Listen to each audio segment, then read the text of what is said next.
pouvoir le premier ministre, M. Marcel Leduc. Marcel, ton bilan de la première période. Mon bilan, c'est que je dois vous dire que nous vivons dans une drôle d'époque. Oui. Et je pense qu'au début, l'époque roulait pas pour nous autres. OK. Marcel, quel est votre plan de match là, pour la dernière période? Ah, ben ça, c'est bien ça. Vous savez, la politique, c'est comme le sport. Il faut être prêt à donner son 110%. Oh, ben non, tu reçois ton 4%. En terminant, Marcel, votre priorité là, d'ici la fin du match? Nous autres, notre priorité, c'est le chômage. On a assez peur de faire notre job, là. Merci, Marcel. Je te laisse regagner ton siège. On me dit que le président de l'Assemblée s'apprête à faire son entrée et que mon club sandwich est arrivé.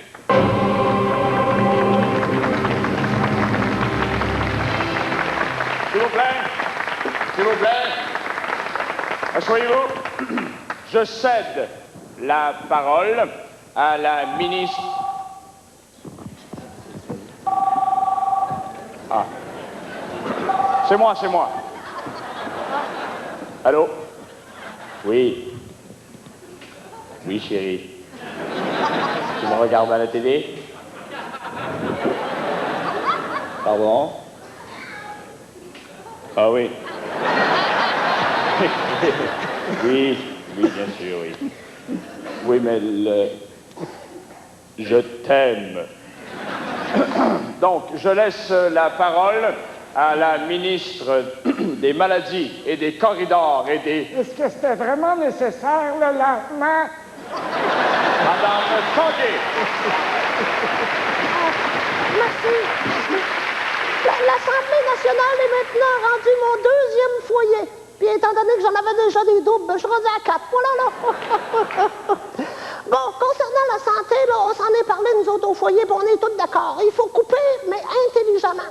Comme, par exemple, on a appris dans les journaux, là, récemment, que le Québécois moyen utilisait trop de laxatifs. 1 fois par semaine. C'est beaucoup trop, ça.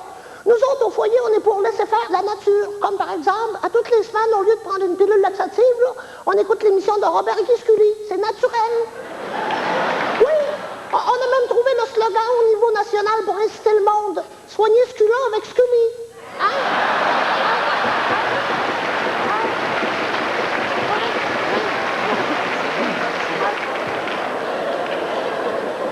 Concernant les personnes qui souffrent de psoriasis, je m'en suis occupé, j'ai trouvé un petit truc économique.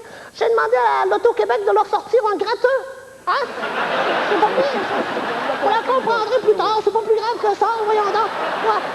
Bon, concernant la dénatalité maintenant, ça fait dur beaucoup de ce côté-là. Nous autres, au foyer, on a compté ça. Au Québec, là, on a 3 millions de pénis et 3 millions d'utérus. C'est le même, il faut voir ça. Bon, le Québécois moyen fait l'amour 2,4 fois par semaine. Si je multiplie ça, ça fait 14,4 millions d'utérus pénis semaine. Si je divise ça par le nombre de moyens contraceptifs, on devrait arriver à 20 000 bébés semaine. Or, on a juste la moitié. Ça veut dire que le Québécois moyen se fait crosser à quelque part, M. le Président.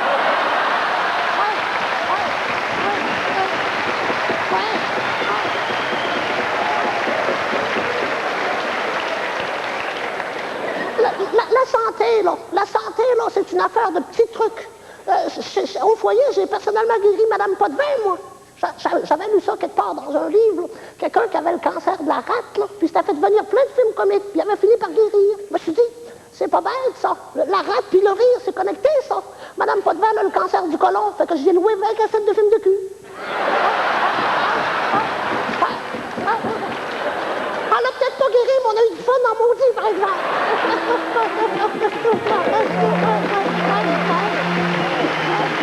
C'est des petits trucs qu'il faut avoir. J'ai ça un peu.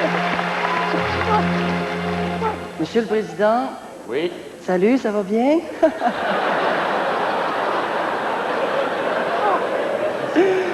Ben, c'est le fun. Monsieur le Premier ministre, en passant, Monsieur le Premier ministre, je ne sais pas si on vous l'a déjà dit, mais Dieu du ciel que vous ressemblez à Yvon Deschamps. Je suis donc critique officiel de l'opposition en matière de santé et des corridors. Je remercie d'ailleurs le chef de l'opposition de m'avoir nommé à ce poste, le chef de l'opposition qui, soit dit en passant, ressemble étrangement à un clown qui faisait des annonces de rince-bouche.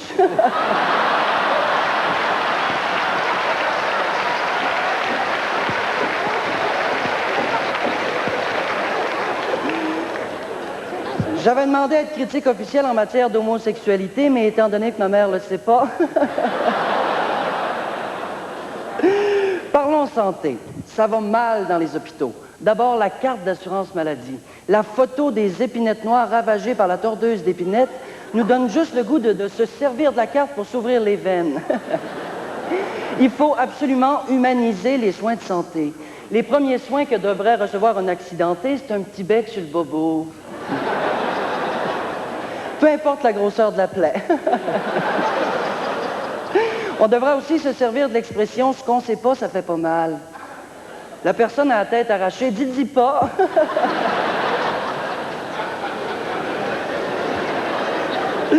Parlons des couloirs d'hôpitaux. Ils nous donnent juste le goût de mourir. Il faut redécorer. Je sais pas, moi, planter des fleurs, faites passer des ruisseaux, rentrer des topless, il faut que ça change. Parlons des vêtements du personnel hospitalier. Les infirmières ont tellement l'air straight qu'à côté d'elles, Sœur Angèle a l'air de Joe Bocan sur l'acide. On dit aussi souvent qu'il manque de lits dans les hôpitaux. On devrait prendre exemple sur les bordels. Eux autres, quand il en manque, ils vont en acheter. On connaît tous aussi l'expression que la vie ne tient qu'à un fil. Au Québec, on peut dire qu'elle ne tient qu'à un fil, mais d'attente.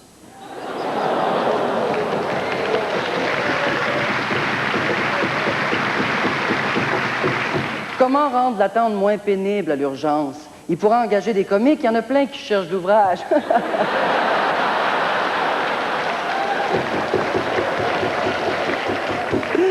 En terminant, Madame la ministre, j'aimerais vous assurer de mon soutien constant dans tous les dossiers qui concernent la santé et les corridors.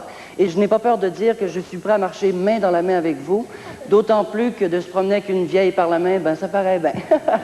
Bon, bye-bye!